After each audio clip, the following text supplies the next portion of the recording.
காரைக்குடி சட்டமன்ற தொகுதியினுடைய உறவுகள் அனைவருக்கும் என்னுடைய அன்பு வணக்கம். 2026 சட்டமன்ற தேர்தலில் காரைக்குடி சட்டமன்ற தொகுதியில் போட்டியிடுகிற எங்களுடைய அண்ணன் நாம் தமிழர் கட்சியின் தலைமை ஒருங்கிணைப்பாளர் செந்தவன் சீமான் அவர்களுக்கு வாக்குகளை கேட்டு உங்களிடத்திலே நாங்கள் வந்திருக்கிறோம்.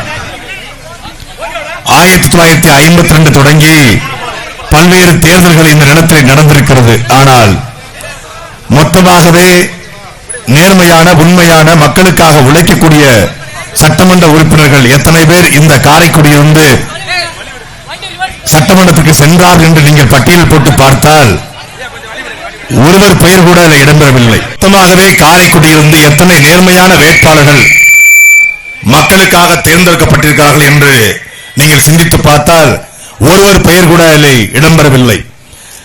காரைக்குடியிலே வாக்காளருக்கு 1000 கொடுப்பதற்கு காங்கிரஸ் கட்சி திட்டமிட்டிருப்பதாக செய்தி வந்தது. ஆனால் அண்ணன் சீமானுக்கு களம் சாதகமாக இருப்பதால், அண்ணன் சீமானுடைய வெற்றி உறுதி செய்யப்பட்டிருப்பதால் இப்பொழுது நேற்று இரவு மரியாதைக்குரிய ஐயா மாங்குடி 3000 ரூபாய் கொடுத்திருக்கிறார். நான் கேட்கிறேன், நேர்மையான வேட்பாளர், எளிய மனிதர், நேர்மையான சட்டமன்ற உறுப்பினர் எதற்காக வாக்குக்கு 3000 ரூபாய் கொடுக்கணும்? ஏன் சீமானை பார்த்து பயம்? அதுவும் ஒருத்தர் 2 பேருக்கு பயம் இல்ல, ஒட்டுமொத்த காங்கிரஸுக்கே பயம். ஐயா ப சிதம்பரம் 3 முறை நிதி அமைச்சர், அண்ணன் கார்த்தி சிதம்பரம் 2 முறை பாராளுமன்ற உறுப்பினர். இதுவரைக்கும் நாம் தொடர் என்று உச்சரிக்காத வாய்கள் இன்றைக்கு சீமானுக்கு காரைக்குடியில் வீடு இருக்கிறதா என்று கேட்கிறது. சீமானுக்கு போடுகிற ஓட்டு அது நோட்டாக்கு போடுகிற ஓட்டு என்கிறார்கள். உங்களுக்கும் உங்க மகனுக்கும் போடுகிற ஓட்டு குப்பை தொட்டில போடுகிற ஓட்டுக்கு சமம். 50 வருஷமாக காரைக்குடியில் 6 முறை சட்டமன்றத்தில் வென்ற காங்கிரஸ் சென்னையிலிருந்து திருச்சி வரக்கூடிய மலைக்கோட்டை ரயில் ராக்போர்ட் எக்ஸ்பிரஸ் அதை திருச்சியிலிருந்து காரைக்குடிக்கு கொண்டு வர வேண்டும் என்பது நீண்ட கால கோரிக்கை. ஒரு ரயிலை கூட திருச்சியிலிருந்து காரைக்குடிக்கு கொண்டு வர முடியாத நீங்கள் இந்த காரைக்குடிக்கு வேற என்ன சாதனையை பண்ண போறீங்க? காரைக்குடிக்குரிய அத்தனை ஏரி குளத்தையும் தூர்த்தெடுத்து மாங்குடி நேர்மையானவர் சொல்றாங்க. ஒரு நேர்மையானவர் சங்கராபுரம் ஊராட்சி மன்ற தலைவராக இருக்கும் பொழுது சங்கராபுரத்துல ஒரு அபார்ட்மெண்ட் கட்டுவதற்கு 2 வீடும் 10 லட்சம் ரூபாய் கொடுத்தா தான் கையெழுத்தே போடுவாரு. இந்த மாங்குடி தான் உங்களுக்கு மீண்டும் எம்எல்ஏவா வரணுமா என்பதை காரைக்குடிக்கிற மாட தமிழர்கள் நீங்கள் சிந்தித்து பார்க்க வேண்டும். இங்க நிக்கிற தேர்போகி பாண்டியோ தாவேக்கா வேட்பாளரோ வென்றால் சட்டசபையில போய் என்ன பேசுவார்கள்? ஆனால் எங்களுடைய அண்ணன் உங்கள் மகன் சீமான் வென்று போனால் காரைக்குடியுடைய வரலாறு தமிழ் இனத்தின் வரலாறாக எழுதப்படும். காரைக்குடியிலிருந்து சீமான் என்பது சட்டமன்றத்திலே மக்கள் மன்றத்திலே மக்கள் பிரச்சனைகளை, காடு வளம், கனிம வளம், நீர் வளம், நிலவளம், மீத்தேன் திட்டம், ஹைட்ரோகார்பன் திட்டம், 8 வழிச்சாலை, பரந்தூர் நீட் தேர்வு, கச்சத்தீவு என்று மக்கள் பிரச்சனைகளை மக்கள் மன்றத்திலே பேசுகிற தலைவன் சட்டமன்றத்திலே பேசினால், காரைக்குடியின் சட்டமன்ற உறுப்பினர் சீமான் சட்டமன்றத்திலே பேசினால் எப்படி இருக்கும் என்பதை அறிவார்ந்த காரைக்குடி மக்கள், 5 விளக்கிலே வாழ்கிற மக்கள் சிந்தித்து பார்க்க வேண்டிய தேவை இருக்கிறது. நாங்க ஓட்டுக்கு 2000 தருவோம், 2500 தருவோம், தாலிக்கு தங்கம் தருவோம், 8000 ரூபாய் டோக்கன் தருவோம், ஃப்ரிட்ஜ் தருவோம் என்பது எங்கள் தேர்தல் வாக்குறுதி அல்ல. ஆரம்ப கல்வி முதல் ஆராய்ச்சி கல்வி வரை இலவசமாக தருவோம், அது எங்கள் தேர்தல் வாக்குறுதி. நல்லாட்சி கொடுத்திருந்தா எதுக்கு 2000 ரூபாய் டோக்கனு? இது 2 பேர் தான் போட்டி, ஒன்னு டிவிகே இன்னொன்னு டிஎம்கே அப்படின்னு சொல்றாரு ஒருத்தர். எதுக்கு போட்டி? 2000 ரூபாய்க்கும் 2500க்கும் போட்டி.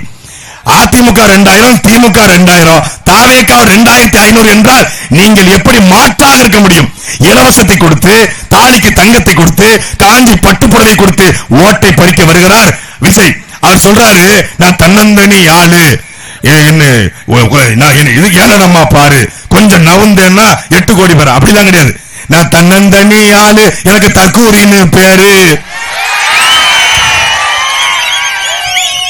என் வண்டி மேல தாவு, என்ன பார்க்க வந்து சாவு, நீ எட்டி நின்னு பாரு, நான் முட்டி போட்டு வாரு, 6 மணிக்கு மேல என் ஆட்டோ ஓடாது, தருதல கூட்டம் இது திருந்தவே மாட்டோம், தற்கூரி கோட்டம் நான் கரூர்ல இருப்போம் ஓட்டம், ஊரை ஏமாத்தவே நடிகம் வாரானடா, இந்த உண்மைய தெரிஞ்சுக்கடா, நான் தன்னந்தனியாளு, அவன் தற்கூரின்னு பேரு, ஓம் காளி ஜெய்காளி, விஜய் ஒரு ஓடுகாளி. அந்த ஓடுகாலிக்கு வாக்களிக்க போறீங்களா இந்த மக்களுக்காக நீங்க போராடிக்கு வாக்களிக்க போறீங்களா? ஓடுகாலி விஜய் வேணுமா, போராடி சீமான் வேணுமா என்பதை அறிவார்ந்த மக்கள் சிந்திச்சு பாருங்க.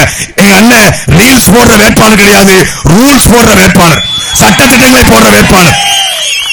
அதனால் காரைக்குடியில் வாழ்கிற 5 விளக்கில் வாழ்கிற மாணவ தமிழர்கள் ஒவ்வொருடைய வாக்கும் தமிழ்நாட்டிலேயே முதல் முறையாக லட்சக்கணக்கான வாக்கு வித்தியாசத்தில் சீமான் வென்றார் என்கிற வரலாறை பதிவு செய்யுங்கள்.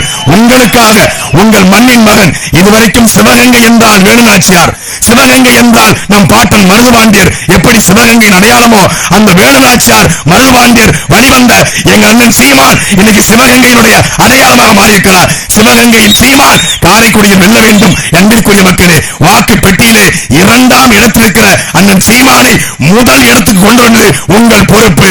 வாக்கு பெட்டி ரொம்ப தேடலாம் வேண்டாம், நேரா போங்க 2வது இடம். இயேசுவுக்கும் உழவன் சின்னத்திலே அண்ணன் சீமானுக்கு வாக்களித்து வெற்றி பெற செய்யுங்கள். நன்றி, வணக்கம். தமிழ்தாய் வாழ்க, தலைவர் பிரபாகரன் வாழ்க, அண்ணன் சீமான் வெல்க.